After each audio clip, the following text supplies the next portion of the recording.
తెలంగాణలో సీఎం మార్పు లేదంటూ ముఖ్యమంత్రి రేవంత్ రెడ్డి క్లారిటీ ఇచ్చారు. గాంధీ కుటుంబంతో తనకు ఉన్న అనుబంధం వేరే లెవెల్ అంటూ చిట్చాట్లు వెల్లడించారు సీఎం. హైకమాండ్ తో ఏదైనా సాధించుకునే సత్తా తనకు ఉందన్నారు. తాను ఎవరి ట్రాప్ లో పడలేదన్నారు. రాష్ట్రంలో జరుగుతున్న రాజకీయ ప్రచారంలో వాస్తవం లేదన్నారు తెలంగాణ ముఖ్యమంత్రి. మీడియాతో చిట్చాట్ సందర్భంగా ముఖ్యమంత్రి రేవంత్ రెడ్డి ఈ వ్యాఖ్యలు చేశారు. దీనికి సంబంధించి పూర్తి సమాచారం మా ప్రతినిధి గోపిని అడిగి తెలుసుకుందాం. గోపి,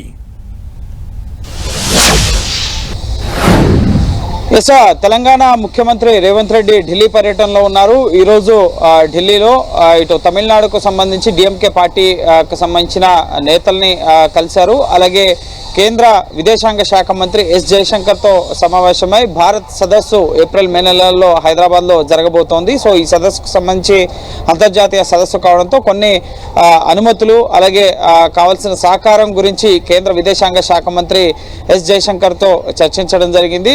మాజీ విదేశాంగ శాఖ మంత్రి సల్మాన్ ఖుర్షీద్ కూడా ఈ సమావేశంలో ఉన్నారు. అయితే ఈ సందర్భంగా ఢిల్లీలో మీడియాతో జరిపిన చిట్ చాట్లో ఒక కీలక అంశానికి సంబంధించి రేవంత్ రెడ్డి స్పందించడం జరిగింది. ఇటు బీఆర్ఎస్ ఏదైతే ప్రచారం చేస్తోందో ప్రధానంగా రాహుల్ గాంధీ రేవంత్ రెడ్డికి అపాయింట్మెంట్ ఇవ్వడం లేదు, తెలంగాణలో ఇచ్చిన హామీలను అమలుపరచడంలో వైఫల్యం చెందారు. సో ఖచ్చితంగా ఇటు సీఎం మార్పు ఉంటుంది, పార్టీలోనే అంతర్గతంగా చాలా సమస్యలను రేవంత్ రెడ్డి ఎదుర్కొంటున్నారు అన్న అంశానికి సంబంధించి రేవంత్ రెడ్డి ఈరోజు మీడియాతో జరిపిన చిట్ చాట్లో స్పందించడం జరిగింది. తెలంగాణలో ముఖ్యమంత్రి మార్పు అంటూ ఉండదు, తనకు అధిష్టానానికి మంచి సంబంధాలు ఉన్నాయి, ఆ సంబంధాలు అనుబంధం ఎవరు ఊహించలేనిది.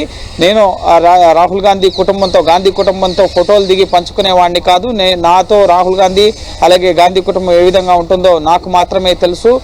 తను గుర్తించారు కాబట్టి పిసిసి ఇచ్చారు, తను గుర్తించారు కాబట్టి రాష్ట్రానికి ముఖ్యమంత్రిని చేశారు.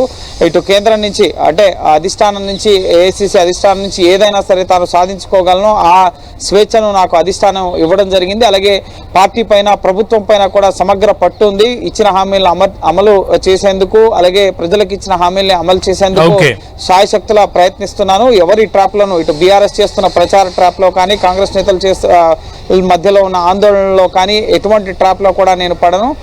ఇటు నాపై నమ్మకం ఉంది కాంగ్రెస్ అధిష్టానానికి. అలాగే నేను కూడా ప్రజలకు ఇచ్చిన హామీలని పార్టీ క్యాడర్కి ఇచ్చిన హామీలని వరుసగా అమలు చేస్తూ వస్తున్నాను. సో ఎవరికి ఎటువంటి ఆందోళన అవసరం లేదు. ఖచ్చితంగా తెలంగాణని బంగారు తెలంగాణ చేసేందుకు అన్ని రకాలుగా అనేక పాలసీలను ఇప్పటికే తీసుకొచ్చాను.